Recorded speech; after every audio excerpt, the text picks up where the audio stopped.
أعوذ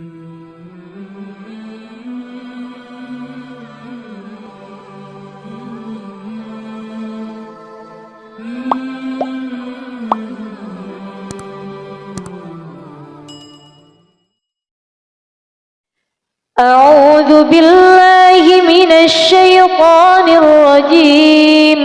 بسم الله الرحمن الرحيم. إذا وقعت الواقعة ليس لوقعتها كاذبة خافضة رافعة.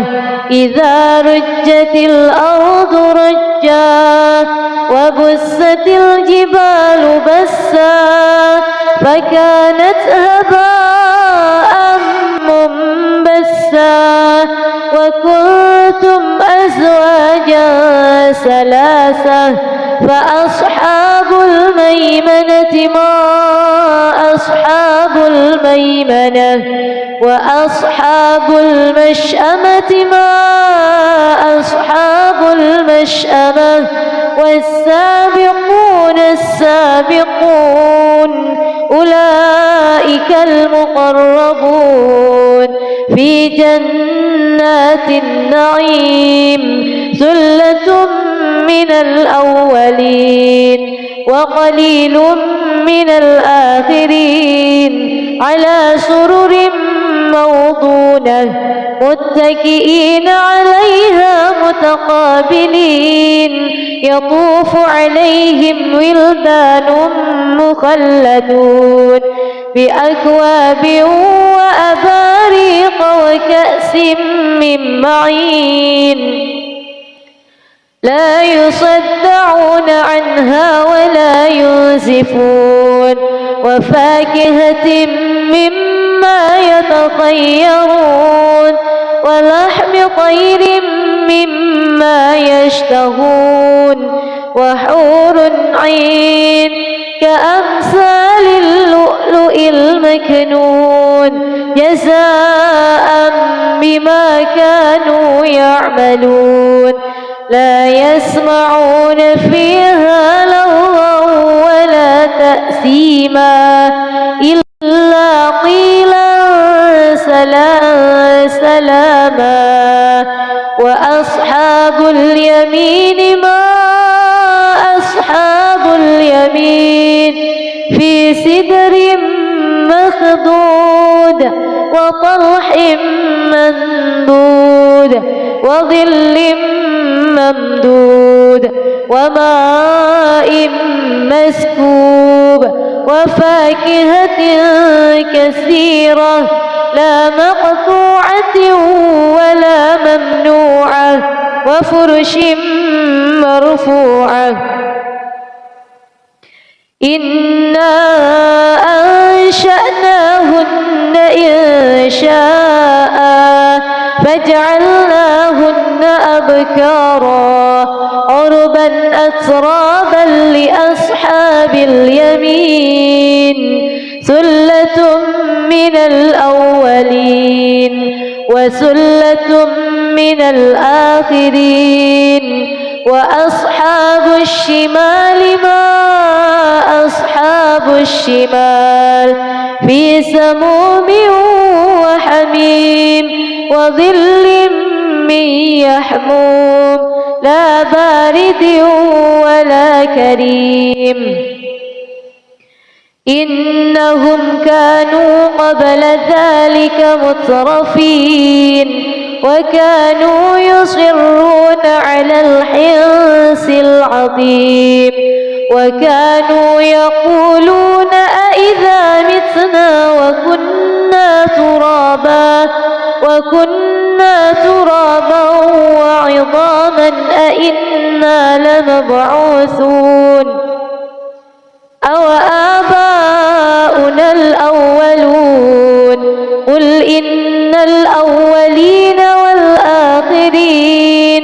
لمجموعون إلى ميقات يوم معلوم. ثم إنكم أيها الضالون المكذبون لآكلون من شجر من زقوم فمالئون منها البطون فشاربون عليه من الحميم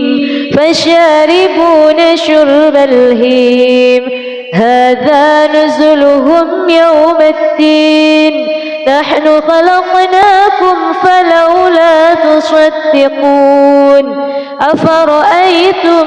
ما تمنون أأنتم تخلقونه أم نحن الخالقون نحن قدرنا بينكم الموت وما نحن بمسبوقين على أن نبدل أمثالكم وننشئكم فيما لا تعلمون ولقد علمتم النشأة الأولى فلولا تذكرون أفرأيتم ما تحرثون أأنتم تزرعونه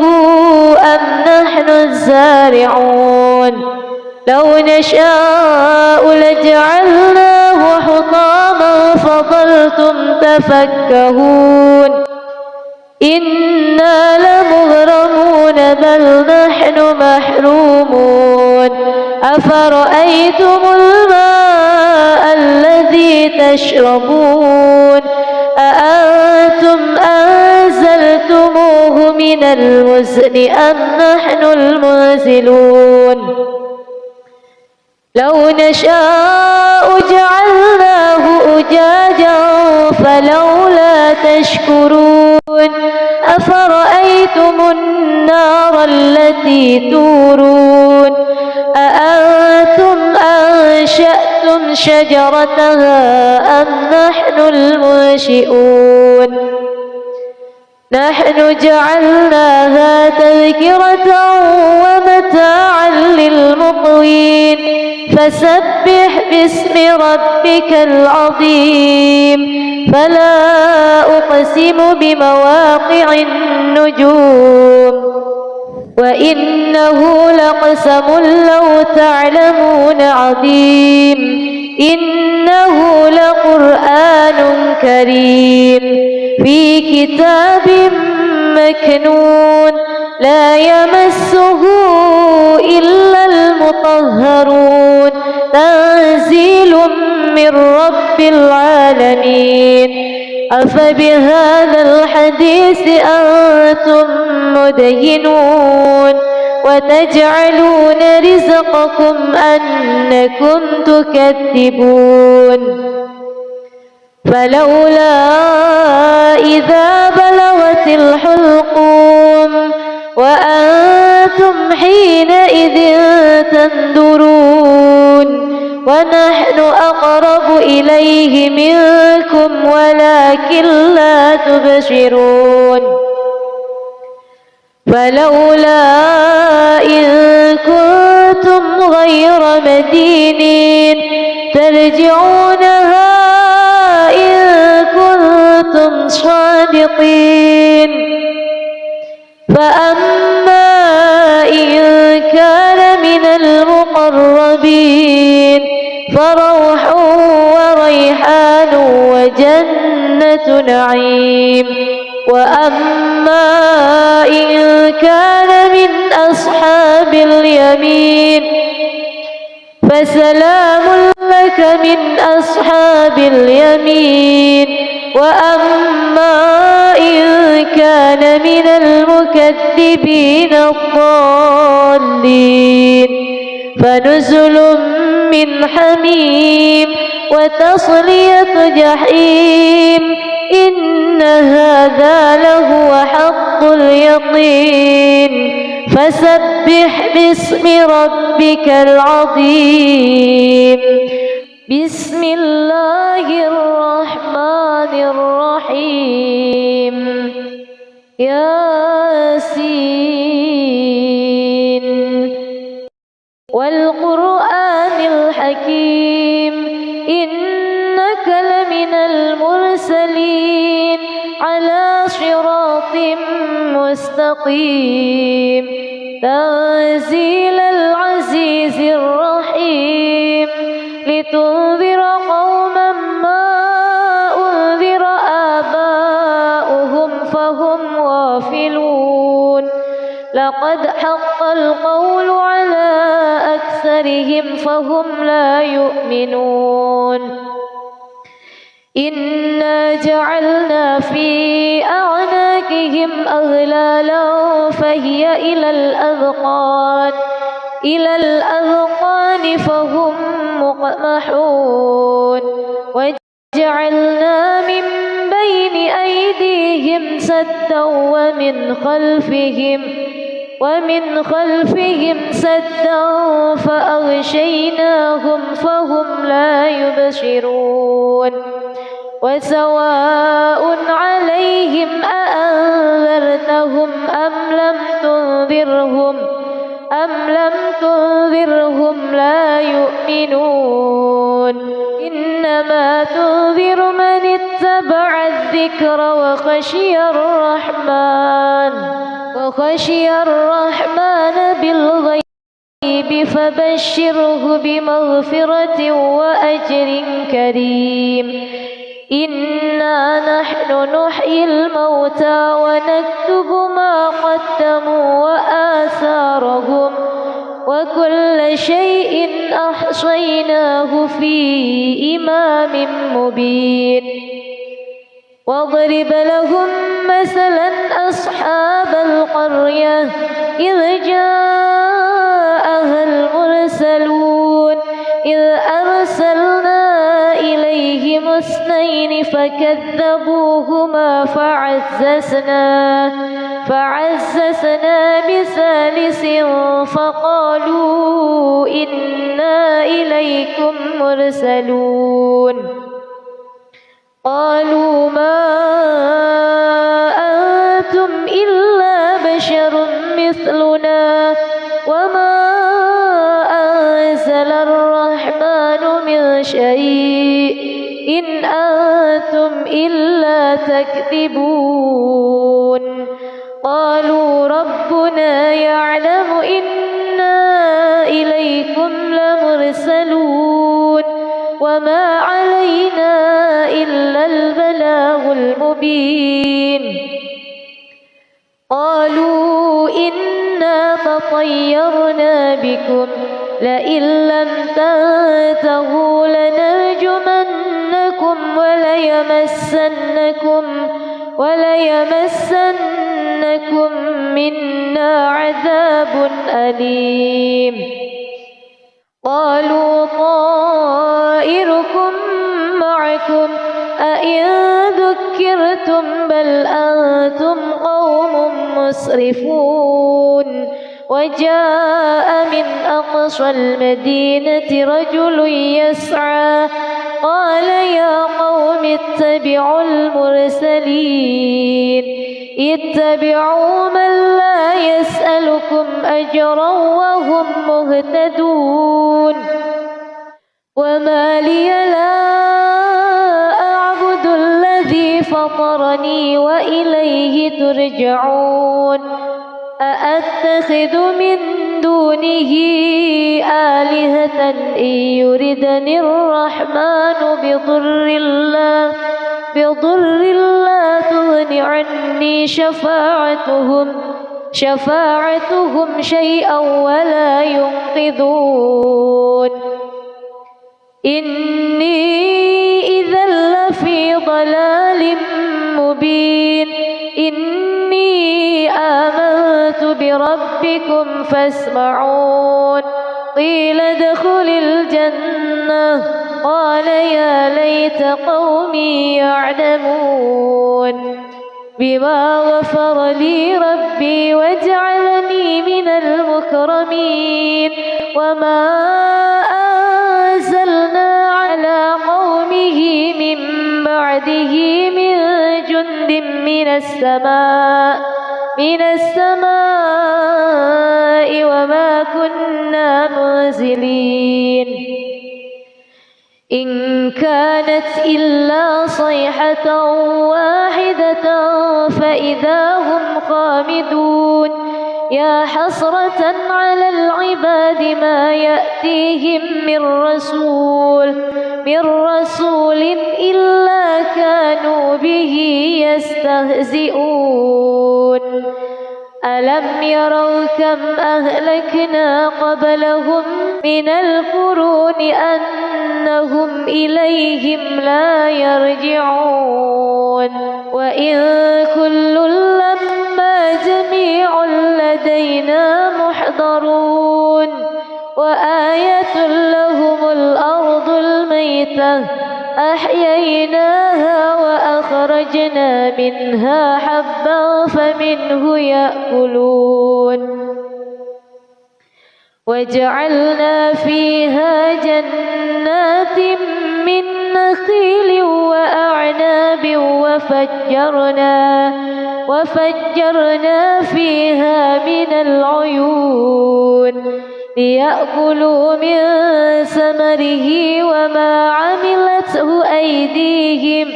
أفلا يشكرون سبحان الذي خلق الأزواج كلها مما تنبت الأرض ومن أنفسهم ومما لا يعلمون وآية لهم الليل نسلخ منه النهار فإذا هم مظلمون والشمس تجري لمستقر لها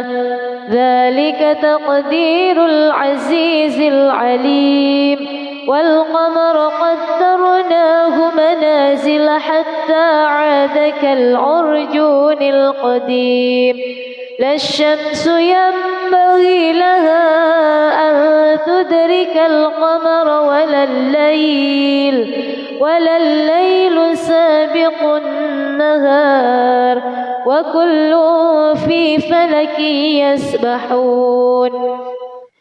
وآية لهم أنا حملنا ذريتهم في الفلك المشحون وخلقنا لهم من مثله ما يركبون وإن نشأ نغرقهم فلا صريخ لهم ولا هم ينقذون إلا رحمة منا ومتاعا إلى حين وإذا قيل لهم اتقوا ما بين أيديكم وما خلفكم لعلكم ترحمون وما تأتيهم من آية من آيات ربهم إلا كانوا عنها معرضين وإذا قيل لهم أنفقوا مما رزقكم الله قال الذين كفروا للذين آمنوا أنطعم من لو يشاء الله أطعمه إن أنتم إلا في ضلال مبين ويقولون متى هذا الوعد إن كنتم صادقين ما ينظرون إلا صيحة واحدة تأخذهم وهم يخصمون فلا يستطيعون توصية ولا إلى أهلهم يرجعون ونفخ في الصور فإذا هم من الأجداث إلى ربهم ينسلون قالوا يا ويلنا من بعثنا من مرقدنا هذا ما وعد الرحمن وصدق المرسلون إن كانت إلا صيحة واحدة فإذا هم جميع لدينا محضرون فاليوم لا تظلم نفس شيئا ولا تجزون إلا ما كنتم تعملون إن أصحاب الجنة اليوم في شغل فاكهون هم وأزواجهم في ظلال على الأرائك متكئون لهم فيها فاكهة ولهم ما يدعون سلام قولا من رب رحيم وامتازوا اليوم أيها المجرمون ألم أعهد إليكم يا بني آدم ألا تعبدوا الشيطان إنه لكم عدو مبين وأن اعبدوني هذا صراط مستقيم ولقد أضل منكم جبلا كثيرا أفلم تكونوا تعقلون هذه جهنم التي كنتم توعدون اصلوها اليوم بما كنتم تكفرون اليوم نختم على أفواههم وتكلمنا أيديهم وتشهد أرجلهم بما كانوا يكسبون ولو نشاء لطمسنا على أعينهم فاستبقوا الصراط فأنى يبصرون ولو نشاء لمسخناهم على مكانتهم فما استطاعوا مضيا ولا يرجعون ومن نعمره ننكسه في الخلق أفلا يعقلون وما علمناه الشعر وما ينبغي له إن هو إلا ذكر وقرآن مبين لينذر من كان حيا ويحق القول على الكافرين أولم يروا أنا خلقنا لهم مما عملت أيدينا أنعاما فهم لها مالكون وذللناها لهم فمنها ركوبهم ومنها يأكلون ولهم فيها منافع ومشارب أفلا يشكرون واتخذوا من دون الله آلهة لعلهم ينصرون لا يستطيعون نصرهم وهم لهم جند محضرون فلا يحزنك قولهم إنا نعلم ما يسرون وما يعلنون أولم ير الإنسان أنا خلقناه من نطفة فإذا هو خصيم مبين وضرب لنا مثلا ونسي خلقه قال من يحيي العظام وهي رميم قل يحييها الذي أنشأها أول مرة وهو عليم الذي جعل لكم من الشجر الأخضر نارا فإذا أنتم منه توقدون أوليس الذي خلق السماوات والأرض بقادر على أن يخلق مثلهم بلى وهو الخلاق العليم إنما أمره إذا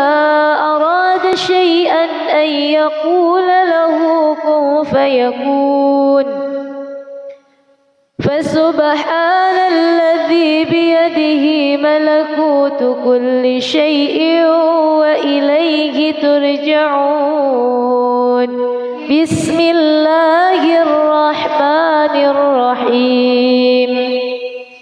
ألف لام را كتاب أنزلناه إليك لتخرج الناس من الظلمات إلى النور بإذن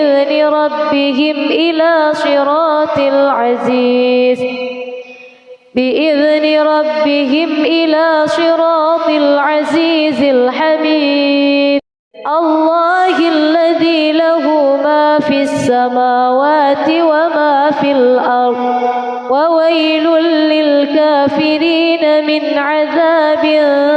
شديد الذين يستحبون الحياة الدنيا على الآخرة ويصدون عن سبيل الله ويبغونها عوجا أولئك في ضلال بعيد وما أرسلنا من رسول إلا بلسان قومه ليبين لهم فيضل الله من يشاء ويهدي من يشاء وهو العزيز الحكيم ولقد أرسلنا موسى بآياتنا أن أخرج قومك من الظلمات إلى النور وذكرهم بأيام الله إن في ذلك لآيات لكل صبار شكور وإذ قال موسى لقومه اذكروا نعمة الله عليكم إذ أنجاكم من آل فرعون يسومونكم سوء العذاب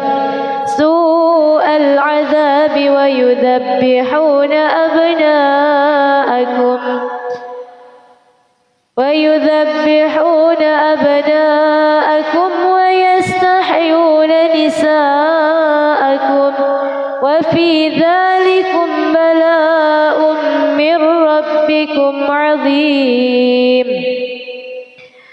وإذ تأذن ربكم لئن شكرتم لأزيدنكم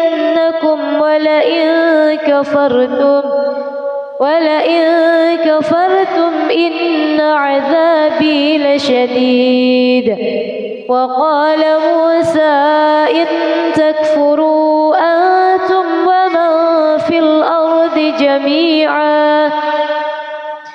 فإن الله لغني حميد ألم يأتكم نبأ الذين من قبلكم قوم نوح وعاد وثمود والذين من بعدهم لا يعلمهم إلا الله جاءتهم رسلهم بالبينات فردوا أيديهم في أفواههم وقالوا إنا إنا كفرنا بما أرسلتم به وإنا لفي شك مما تدعوننا إليه مريب. قالت رسلهم أفي الله شك فاطر السماوات والأرض يدعوكم ليغفر لكم من ذنوبكم ويؤخركم إلى أجل مسمى.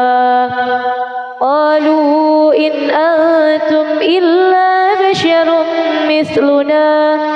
تريدون أن تصدونا عما كان يعبد آباؤنا فأتونا بسلطان مبين. قالت لهم رسلهم إن نحن إلا بشر مثلكم ولكن الله يمن على من يشاء من عباده وما كان لنا أن نأتيكم بسلطان إلا بإذن الله وعلى الله فليتوكل المؤمنون. وما لنا ألا نتوكل على الله وقد هدانا سبلنا ولنصبرن على ما آذيتمونا وعلى الله فليتوكل المتوكلون.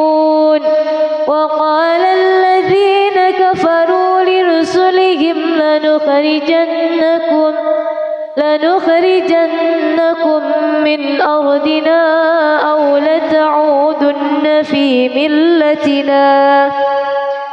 فأوحى إليهم ربهم لنهلكن الظالمين ولنسكننكم الأرض من بعدهم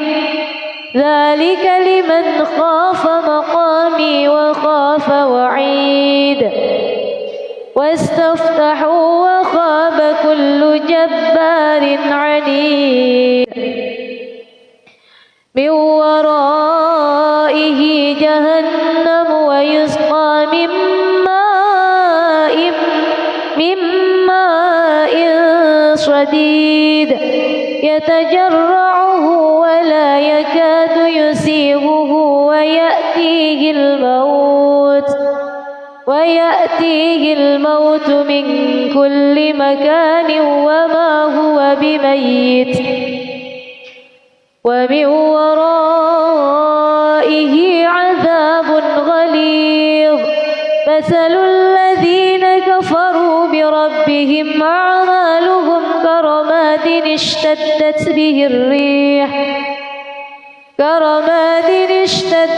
به الريح في يوم عاصف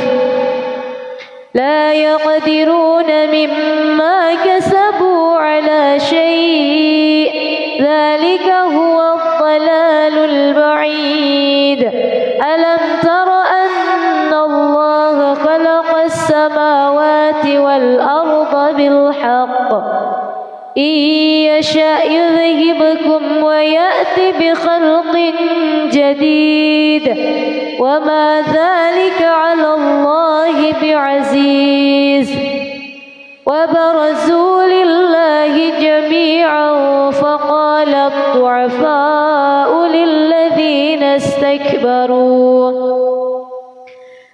للذين استكبروا إنا كنا لكم تبعا فهل أنتم مغنون عنا من عذاب الله من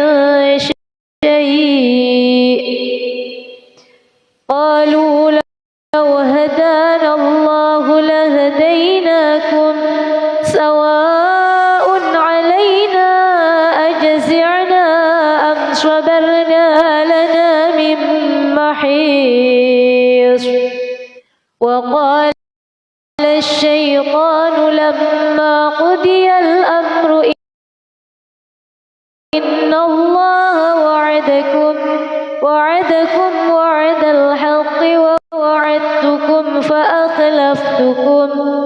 وما كان لي عليكم من سلطان إلا أن دعوتكم فاستجبتم لي فلا تلوموني ولوموا أنفسكم ما أنا بمصرخكم وما أنتم بمصرخي إني كفرت بما أشركتمون من قبل إن الظالمين لهم عذاب أليم وأدخل الذين آمنوا وعملوا الصالحات جنات تجري من تحتها الأنهار خالدين فيها بإذن ربهم تحيتهم فيها سلام ألم تر كيف ضرب الله مثلا كلمة طيبة كشجرة طيبة أصلها ثابت وفرعها في السماء تؤتي أكلها كل حين بإذن ربها ويضرب الله الأمثال للناس لعلهم يتذكرون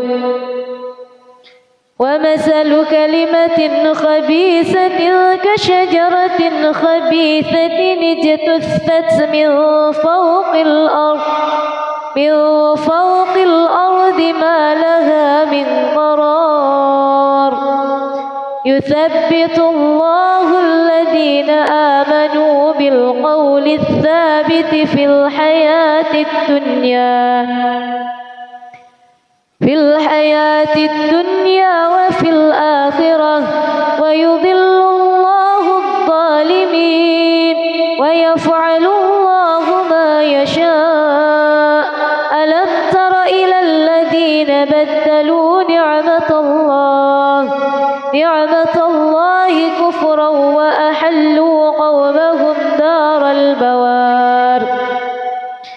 جهنم يصلونها وبئس القرار وجعلوا لله أندادا ليضلوا عن سبيله قل تمتعوا فإن مصيركم إلى النار قل لعبادي الذين آمنوا يقيموا الصلاة وينفقوا مما رزقناهم سرا وعلانية من قبل أن يأتي يوم لا بيع فيه ولا خلال الله الذي خلق السماوات والأرض وأنزل من السماء ماء فأخرج به من الثمرات رزقا لكم وسخر لكم الفلك لتجري في البحر بأمره وسخر لكم الأنهار وسخر لكم الشمس والقمر دائبين وسخر لكم الليل والنهار وآتاكم من كل ما سألتموه وإن تعدوا نعمة الله لا تحصوها إن الإنسان لظلوم كفار وإذ قال إبراهيم اجعل هذا البلد آمنا واجنبني وبني أن نعبد الأصنام رب إنهن أضللن كثيرا من الناس فمن تبعني فإنه مني ومن عصاني فإنك غفور رحيم ربنا إني أسكنت من ذريتي بواد غير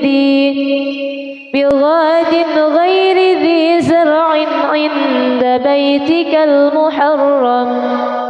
ربنا ليقيموا الصلاة فاجعل أفئدة من الناس تهوي إليهم ارزقهم من الثمرات لعلهم يشكرون ربنا إنك تعلم ما نخفي وما نعلن وما يخفى على الله من شيء في الأرض ولا في السماء الحمد لله الذي وهب لي على الكبر إسماعيل وإسحاق إن ربي لسميع الدعاء رب اجعلني مقيم الصلاة ومن ذريتي ربنا وتقبل دعاء ربنا اغفر لي ولوالدي وللمؤمنين يوم يقوم الحساب ولا تحسبن الله غافلا عما يعمل الظالمون إنما يؤخرهم ليوم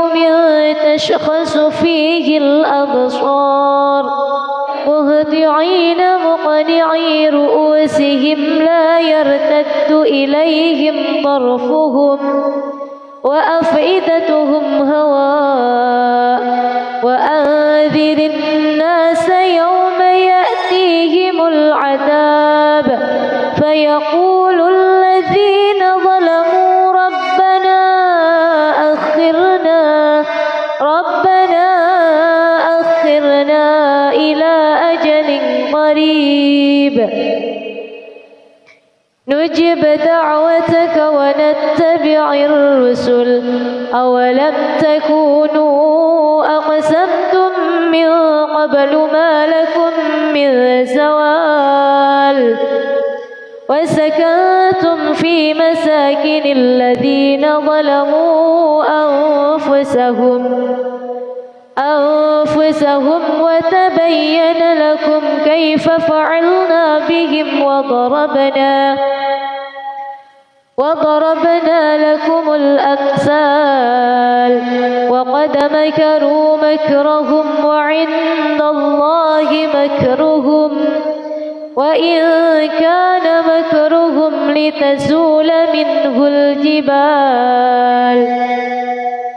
فلا تحسبن الله مخلف وعده رسله إن الله عزيز ذو انتقام يوم تبدل الأرض غير الأرض والسماوات وبرزوا لله الواحد القهار وترى المجرمين يومئذ مقرنين في الأصفاد سرابيلهم من قطران وتغشى وجوههم النار ليجزي الله كل نفس ما كسبت إن الله سريع الحساب هذا بلاغ للناس ولينذروا به ولينذروا به وليعلموا أنما هو إله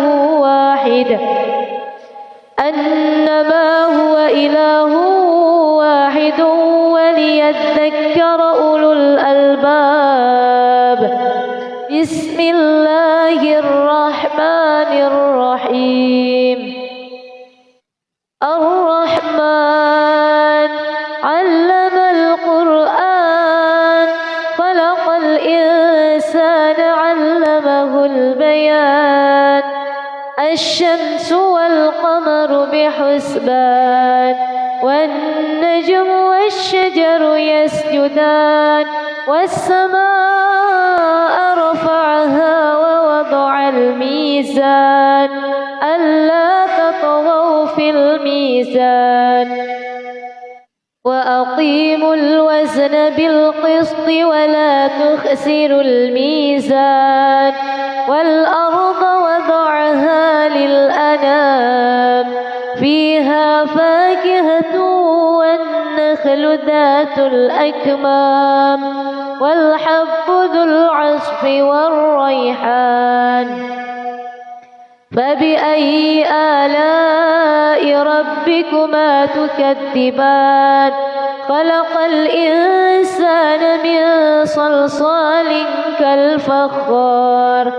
وخلق الجان من مارج من نار. فبأي آلاء ربكما تكذبان؟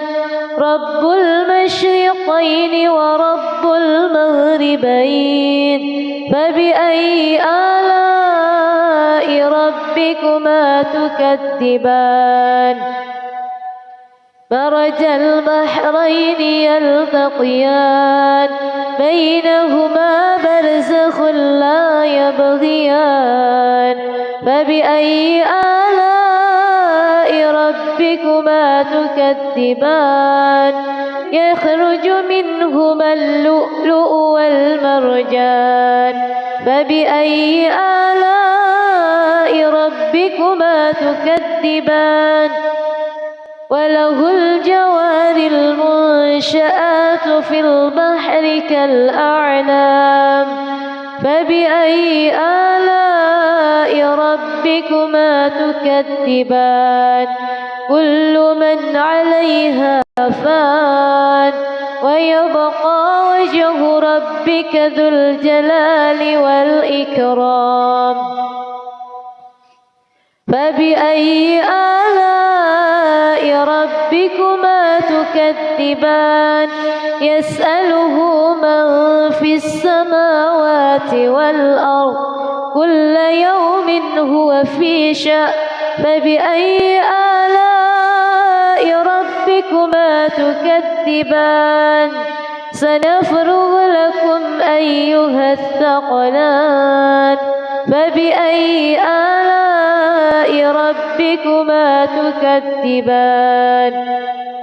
يا معشر الجن والإنس إن استطعتم أن تنفذوا من أقطار السماوات والأرض فانفذوا لا تنفذون إلا بسلطان. فبأي آلاء ربكما تكذبان؟ يرسل عليكما شواظ من نار ونحاس فلا تنتشران. فبأي آلاء ربكما تكذبان؟ فإذا انشقت السماء فكانت وردة كالدهان. فبأي آلاء ربكما تكذبان؟ فيومئذ الإنس ولا جان. فبأي آلاء ربكما تكذبان؟ يعرف المجرمون بسيماهم فيؤخذ بالنواصي والأقدام فبأي آلاء ربكما تكذبان هذه جهنم التي يكذب بها المجرمون يطوفون بينها وبين حميم آن فبأي آلاء ربكما تكذبان ولمن خاف مقام ربه جنتان فبأي آلاء ربكما تكذبان ذواتا أفنان فبأي آلاء ربكما تكذبان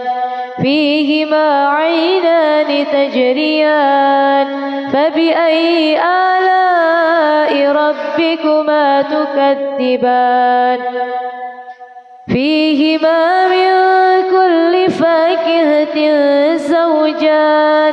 فبأي آلاء ربكما تكذبان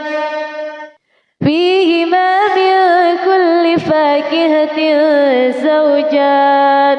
فبأي آلاء ربكما تكذبان متكئين على فرش بطائنها من استبرق وجنى الجنتين دان فبأي آلاء ربكما تكذبان فيهن قاصرات الطرف لم يطمثهن إنس قبلهم ولا جان فبأي آلاء ربكما تكذبان فيهما من كل فاكهة زوجان فبأي آلاء ربكما تكذبان متكئين على فرش بطائنها من استبرق وجنى الجنتين دان فبأي آلاء ربكما تكذبان فيهن قاصرات الطرف لم يطمثهن إنس قبلهم ولا جان فبأي آلاء ربكما تكذبان كأنهن الياقوت والمرجان فبأي آلاء ربكما تكذبان هل جزاء الإحسان إلا الإحسان فبأي آلاء ربكما تكذبان ومن دونهما جنتان فبأي آلاء ربكما تكذبان مدهامتان فبأي آلاء ربكما تكذبان فيهما عينان نضاختان فبأي آلاء ربكما تكذبان فيهما فاكهة ونخل ورمان فبأي آلاء ربكما تكذبان فيهن خيرات حسان فبأي آلاء ربكما تكذبان حور مقصورات في الخيام فبأي آلاء ربكما تكذبان لم يطمثهن إنس قبلهم ولا جان فبأي آلاء ربكما تكذبان متكئين على رفرف خضر وعبقري حسان فبأي آلاء ربكما تكذبان تبارك اسم ربك ذي الجلال والإكرام بسم الله الرحمن الرحيم يا أيها النبي إذا طلقتم النساء فطلقوهن لعدتهن وأحصوا العدة واتقوا الله ربكم لا تخرجوهن من بيوتهن ولا يخرجن إلا أن يأتين بفاحشة مبينة وتلك حدود الله ومن يتعد حدود الله فقد ظلم نفسه لا تدري لعل الله يحدث بعد ذلك أمرا فإذا بلغن أجلهن فأمسكوهن بمعروف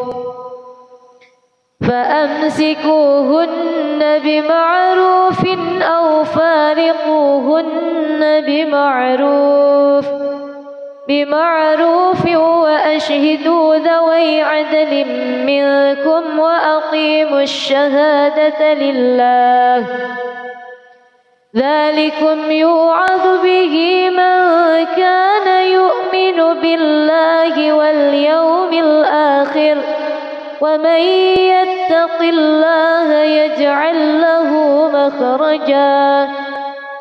ويرزقه من حيث لا يحتسب ومن يتوكل على الله فهو حسبه إن الله بالغ أمره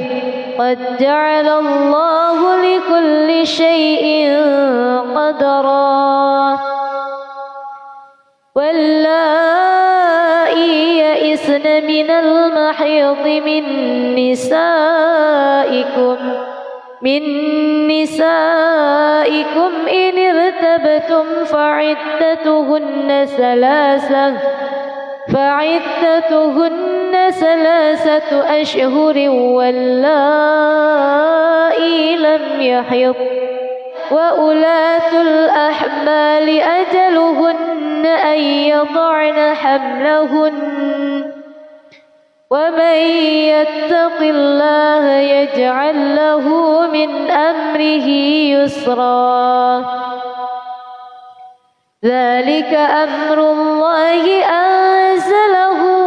إليكم ومن يتق الله يكفر عنه سيئاته ويعظم له أجرا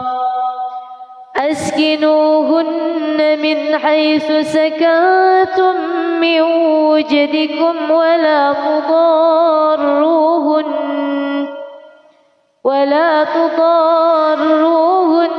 لتضيقوا عليهن وإن كن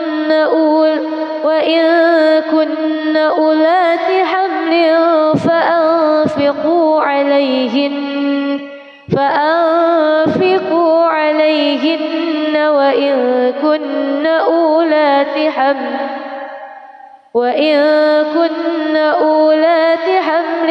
فأنفقوا عليهن وإن كن أولات حمل فأنفقوا عليهن حتى يضعن حملهن فإن أرضعن لكم فآتوهن أجورهن وأتمروا بينكم بمعروف وإن تعاسرتم فسترضع له أخرى لينفق ذو سعة من سعته ومن قدر عليه رزقه فلينفق مما آتاه الله لا يكلف الله نفسا إلا ما أتاها سيجعل الله بعد عسر يسرا وكأي من قرية عتت عن أمر ربها ورسله فحاسبناها حسابا شديدا وعذبناها عذابا نكرا فذاقت وبال أمرها وكان عاقبة أمرها خسرا أعد الله لهم عذابا شديدا فاتقوا الله يا أولي الألباب الذين آمنوا قد أنزل الله إليكم ذكرا رسولا يتلو عليكم آيات الله مبينات ليخرج الذين آمنوا وعملوا الصالحات من الظلمات إلى النور ومن يؤمن بالله ويعمل صالحا يدخله جنات تجري من تحتها الأنهار خالدين فيها أبدا قد أحسن الله له رزقا الله الذي خلق 7 سماوات ومن الأرض مثلهن يتنزل الأمر بينهن لتعلموا أن الله على كل شيء قدير وأن الله قد أحاط بكل شيء علما